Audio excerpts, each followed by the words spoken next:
Sejam bem-vindos ao Go Beyond IT, o podcast da Programmers. A gente está iniciando uma série sobre inteligência artificial e como ela está revolucionando diversas indústrias. E hoje, aqui eu tenho dois convidados comigo, da Programmers. Por favor, se apresentem. Olá, pessoal. Sou o Felipe, sou Service Delivery Leader na Programmers. Hoje eu atuo diretamente na liderança das pessoas, focando muito na entrega dos projetos, voltado para dados, voltado para IA. E aí agora eu vou pedir para o Jean também, na sequência, se apresentar um pouquinho. Prazer, galera. Meu nome é Jean. É um prazer estar aqui nesse podcast.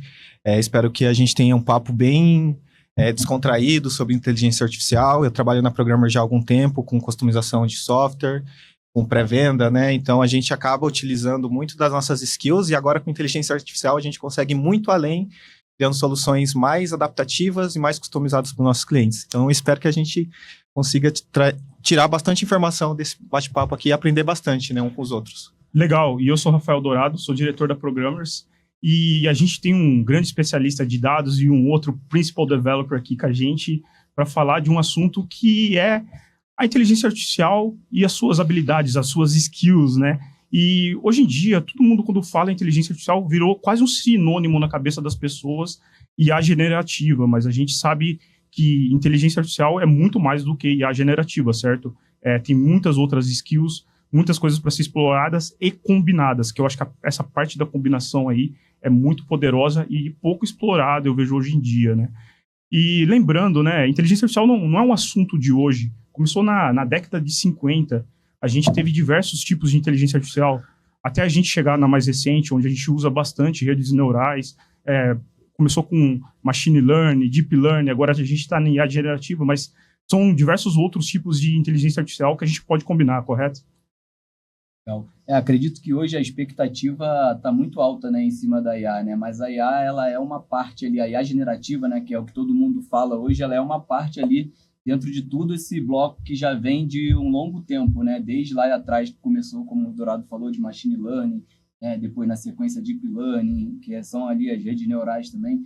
Então, todo esse processo vem evoluindo, fazendo com que hoje a gente tenha essa oportunidade, que é uma oportunidade muito interessante, porque se a gente for parar para pensar, né, a gente vai olhar lá para trás que todo esse volume de dados que nos possibilita hoje, né, de utilizar a inteligência artificial, ele vem muito do que foi alimentado na internet, né, nos sites de buscas. Então, mais ou menos por aí que a gente vai seguir aqui. Jean, dá uma palavrinha também sobre esse assunto. Eu acho que o Dourado e vocês falaram se conectam muito com a palavra o assunto de hoje, que é a inteligência, né? Então, fazendo uma associação, por exemplo, ao passado e a hoje, eu acho que toda a evolução computacional foi tentando imitar a inteligência humana, né? E é isso que a gente vê hoje em cenários de IA multimodal. Então, a gente tem a classificação, que é aquela parte do ser humano conseguir identificar o que talvez é perigoso, o que talvez não é perigoso. Diferir uma coisa da outra. Uma coisa da outra. Então, hoje em dia, a gente tem modelos que conseguem visualizar, identificar objetos, e agora que a gente está conseguindo ter IAs que conseguem criar conteúdos assim como os seres humanos. Então, a gente vê que a humanidade está tentando alcançar o conceito de inteligência que nós humanos temos agora numa maneira computacional. Eu gostei do jeito que você falou de comparar com as habilidades humanas. Até algumas empresas falam de serviços cognitivos, né? E pensam na cognição humana, e pensam nas habilidades humanas. Então, e fazendo um paralelo, a gente tem modelos de inteligência artificial que imitam uma visão computacional. A gente tem modelos que imitam a voz, né? O speech, né? E de cognição, que a IA generativa está usando, está sendo uma grande ferramenta para isso, certo? Mas eu ainda voltando para aquela questão de combinação, eu acho que a gente consegue criar projetos e consegue transformar indústrias de uma maneira muito surpreendente quando a gente pega uma questão da visão, pega uma questão de voz e combina de uma maneira que você consiga resolver um problema de uma forma completa, certo? Perfeito. E tem toda a questão também, eu acho, de acessibilidade, né? Se a gente parar para pensar hoje em dia, a gente, com inteligência artificial, a gente já consegue atingir muitos lugares que a gente não conseguia.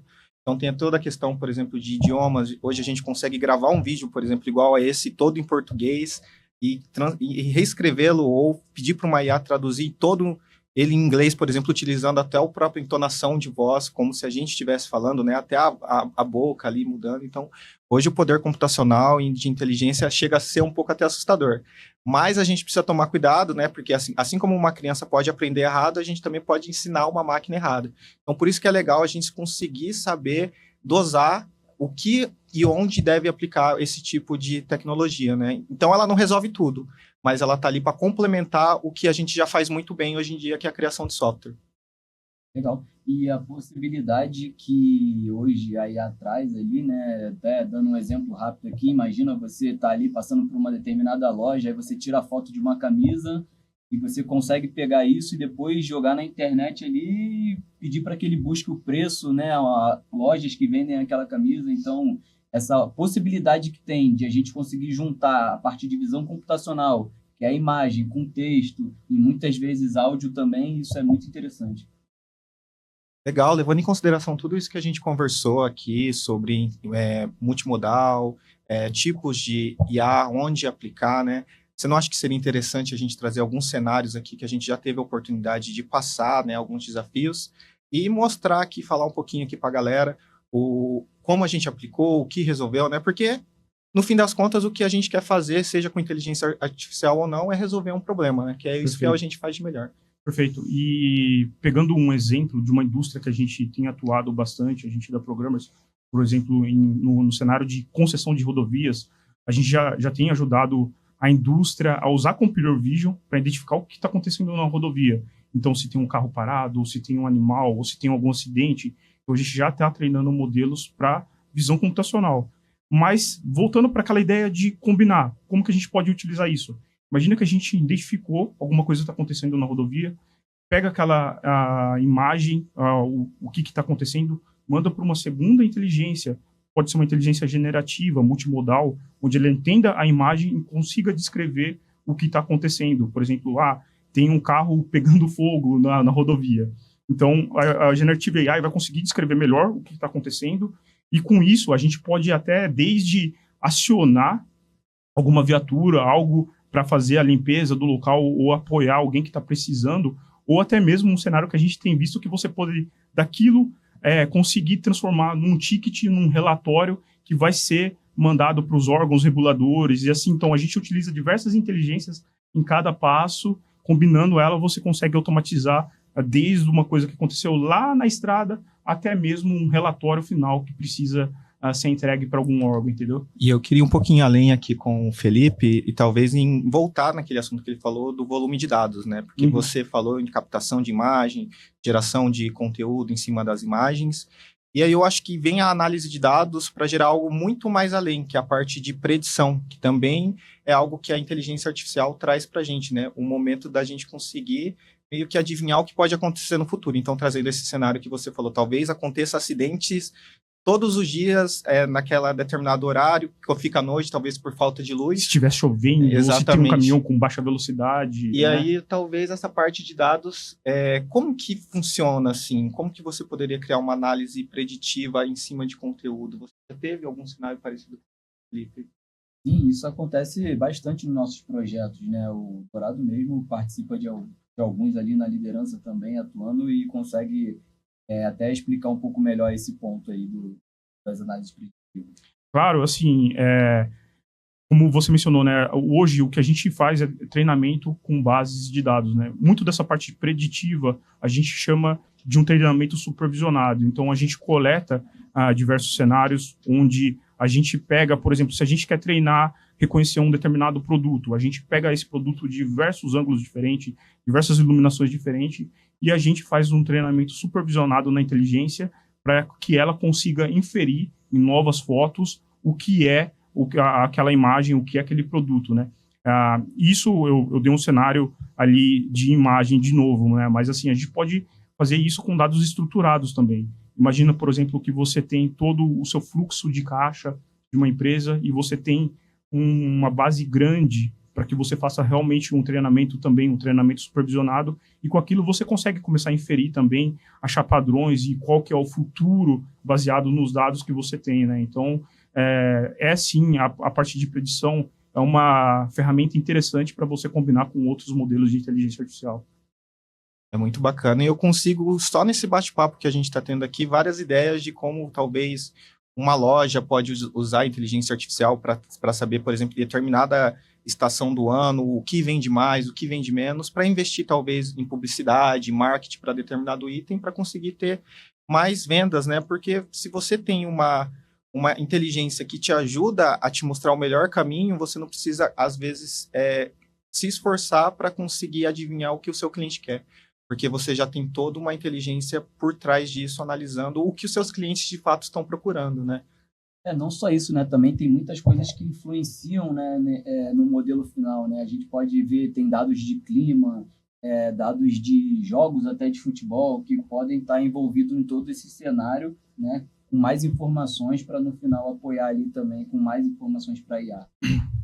E na indústria é muito importante a gente utilizar essa capacidade da IA modal para que você realmente automatize uma tarefa, e aí você consegue também utilizar técnicas de engenharia de software mesmo para integrar todo esse resultado em um sistema e, de fato, fazer ações com que você consiga coletar resultados dessas habilidades, né? Então, você consegue compilar tudo isso num pacote que faz sentido, que utiliza diversas habilidades e que consegue automatizar uma tarefa e fazer melhor, ou até mesmo com mais assertividade. Então, assim, essa capacidade é muito interessante para qualquer ramo, para qualquer área de negócio, né? Perfeito. E um contraponto, né? Por exemplo, igual a gente estava comentando sobre a comparação de IA com seres humanos, né? A gente não quer tirar, a IA não vai tirar o emprego dos seres humanos, mas o que a gente quer fazer é que tire algumas tarefas, talvez que sejam repetitivas, que sejam talvez um pouco exaustivas, né? E, igual você falou, a IA, ela é muito certeira, né? Porque quanto mais ela fazer aquele tipo de atividade, mais assertiva ela vai ser. Então, a ideia é conseguir fazer com que a gente tenha mais automações usando o IA e pessoas utilizando, né? E não pessoas automatizando, né? Então, o cenário inverte. Então, ao invés de eu talvez ter que criar um relatório à mão ou criar um dashboard à mão, eu posso usar a IA para criar esse dashboard e eu posso ter meu tempo livre para ter melhores indicadores, criar novos insights e pedir para a IA fazer o trabalho que realmente é chato, né? É desenvolver, às vezes algo que a gente não tem uma capacidade técnica por uma tecnologia ser tão nova, a gente pode utilizar a IA para nos guiar para fazer da melhor maneira. Eu acho que ela vai ser uma ferramenta para tirar, às vezes, algo que leva muito trabalho, mas traz pouco valor. Então, a gente vai focar, talvez, mais no valor que a gente vai entregar para as empresas e vai deixar aquele trabalho que, às vezes, o cliente não dá tanto valor, né? Que é a parte que a gente acaba falando mais tecnês aqui, que é o não funcional, e vai mostrar o funcional. E eu acho que é isso que a IA vai trazer para a gente. É preocupar mais com a solução do que o como fazer ela, né? Porque hoje em dia a IA já consegue fazer muita coisa para a gente sem a gente precisar colocar muito a mão na massa. Mas ainda, igual eu estava falando com os meninos um pouco antes aqui do nosso cast, que a IA é como se fosse um carro automático, né? A gente presta mais atenção na direção e não precisa se preocupar tanto em como mudar a marcha, né? Perfeito. Não, esses pontos são muito interessantes porque hoje, né, atualmente, eu fico pensando se na época que eu desenvolvi a gente tivesse todas essas possibilidades, né? Mas o ponto, acho que mais crucial é que, de certa forma, hoje, a palavra que eu gostaria de usar talvez seja transformação, né? Porque, de certa forma, é uma transformação para o negócio, né? Você pode olhar e ver o quanto, né, as empresas, olhando para a IA hoje, conseguem diminuir em tempo, né, de trabalho, conseguem ter um apoio ali, de certa forma, para poder orientar, direcionar, seja escrevendo, seja em qualquer direção. Então, eu estava conversando com uma empresa e um time lá estava mostrando para mim a dificuldade que eles possuem, porque eles contratam frotas de terceiro, né, caminhão de terceiros, e eles recebem, assim, a disponibilidade dessas frotas por e-mail. Só que cada fornecedor, cada pessoa que tem a frota manda de um jeito. Tem gente que manda em anexo, tem gente que manda em PDF, tem gente que manda no corpo de e-mail, né? E assim, a gente estava vendo como utilizar a IA multimodal para isso também. Por quê? Porque às vezes quando é uma imagem, o que vem em anexo, você precisa passar um OCR, né?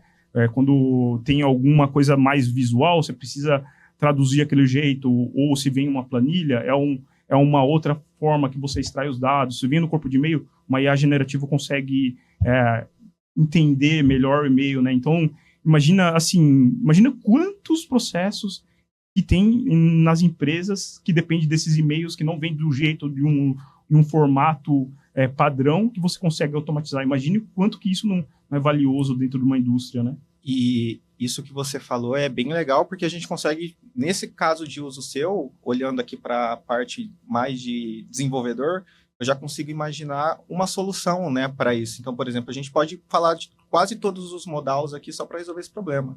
Um modelo de multiclassificação para identificar qual que é o idioma, né, para mim conseguir traduzir esse relatório, às vezes, para o cliente que vai ler do idioma correto. Então, posso ter gerentes de vendas ou gerentes que, às vezes, do México, Estados Unidos.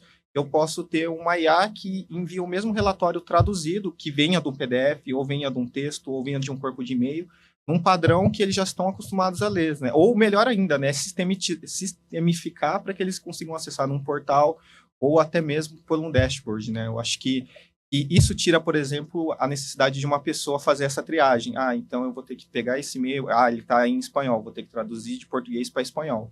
E fazer toda essa triagem que às vezes é manual, desperdiçando tempo, né, com o que poderia ser gasto com outras coisas, né, utilizando o IA para resolver esse problema de vez, né, e auto se evoluindo, né. Eu acho que é isso, né, vimos que a IA multimodal realmente veio para ficar, e já aproveitando para chamar vocês aí para os próximos episódios, a gente vai entrar a fundo em como trabalhar com esses multimodalidades, como a gente implementar a parte mais de dados, como a gente vai falar de engenharia, ou transformação, modernização de software.